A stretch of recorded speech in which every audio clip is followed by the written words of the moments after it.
moving to Hampton Roads, one of the things that impressed me 10 years ago was when the legislature denied the funding for a medical school, we built one. When the Lynnhaven River needed to be cleaned up, the leading citizens of Hampton Roads got together and made it happen. So there's this tradition in our community of civic leaders really reinvesting and stepping up.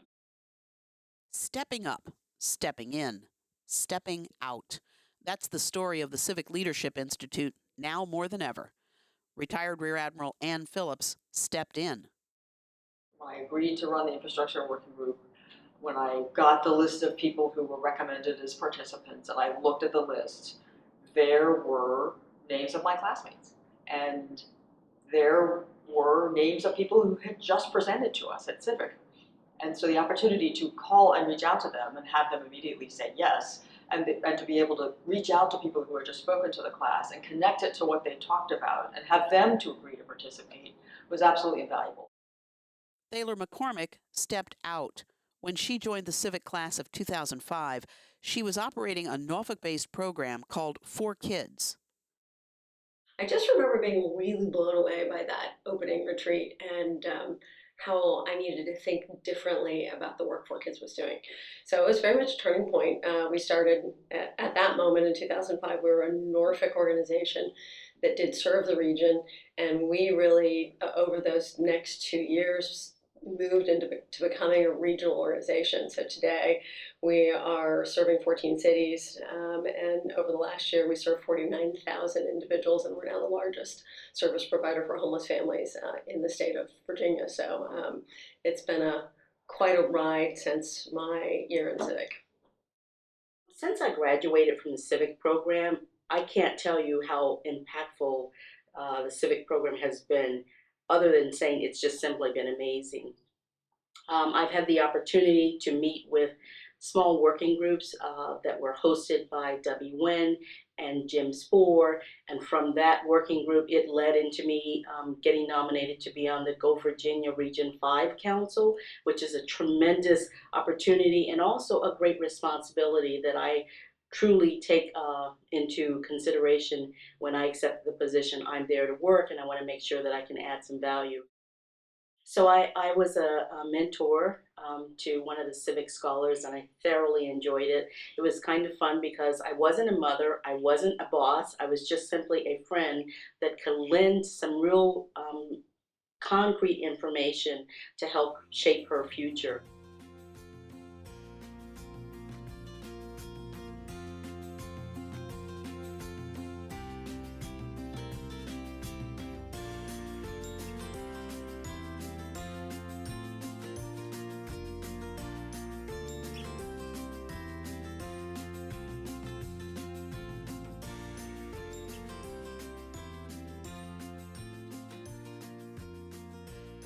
Hi, my name is Abby Barger, and I am a Civic Scholar alum. Through Civic Scholars, Abby Barger was linked with Norfolk Vice Mayor Dr. Terry Whibley, who's a local gynecologist. Abby was able to shadow Dr. Whibley with her patients and in the operating room. What she really taught me was you can know everything about medicine, but if you don't make a human connection, your patients won't trust you. And she, with every single patient she saw, she had that connection. She knew about their family. She knew more about their life outside of their visit than just what was going on with them. And it was something that I still think about today. I want to make that connection with every patient that I have in the future. Hello, my name is Bamidele Kamalafe. I am a recent graduate of Old Dominion University. I was a double major in economics and finance, and I am currently as an economic development coordinator with the Port of Virginia in downtown Norfolk. The ability to transition from just a student to an employee and being able to transition both of those to tie into where I live was an amazing opportunity. Not only do I walk these streets, but I help clean them, and I helped provide food for the people who needed it, and I helped learn about what makes Norfolk and the Hampton Roads in general such an amazing place to live and work. But here at Civic Scholars, we realize that business is about doing the best and most for your customers and your community. And the community is a big asset because that's where your customers come from. That is something that I don't think any other program has been able to teach me as much as Civic Scholars. Civic Scholars has given me the opportunity to connect with my greatest mentor that I've ever had, Russell Held, who is the current Vice President of Economic Development at the Port of Virginia. Through this 2-year relationship that I've had with him, I've been able to learn and grow as a professional and a person. And that is something that I cannot thank Civic Scholars enough for.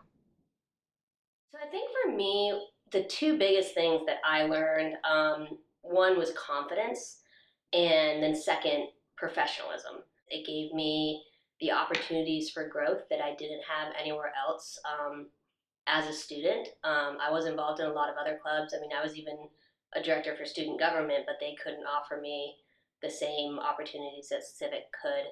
Since graduating at ODU, I have worked at the Hampton Roads Economic Development Alliance.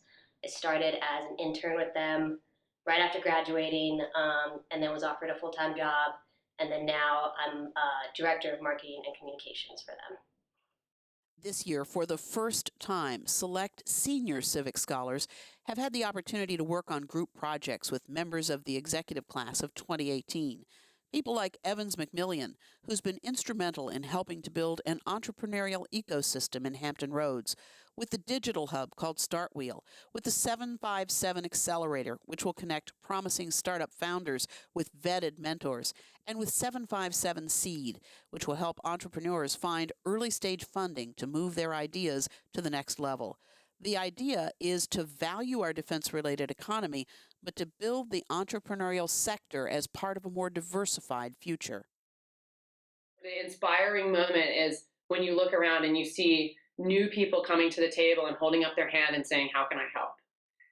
Across cities, across universities, it's been just such an opportunity and such a gift to be a part of. And that we hope that momentum will continue to grow as people see a role for them in the creation of the innovation economy here. Civic is making a difference, stepping up, stepping in, stepping out, from the seismic shifts in our regional economy to the fragile moments at the end of life. The thing that I had in the back of my mind that was an unmet need at the time was a private, freestanding, waterfront, peaceful hospice house. It takes the tentacles of Civic and the ripple effect of spreading out and getting other high-powered alums and people who are in the community. So we had help almost immediately, a friendly attitude and an open door through Civic to lots of centers of power and forces that wanted to do good. There is absolutely zero doubt in my mind that if it were not for Civic, this freestanding, private, purpose-built from the ground up waterfront hospice house would not be an amenity in Southampton Roads in the near future.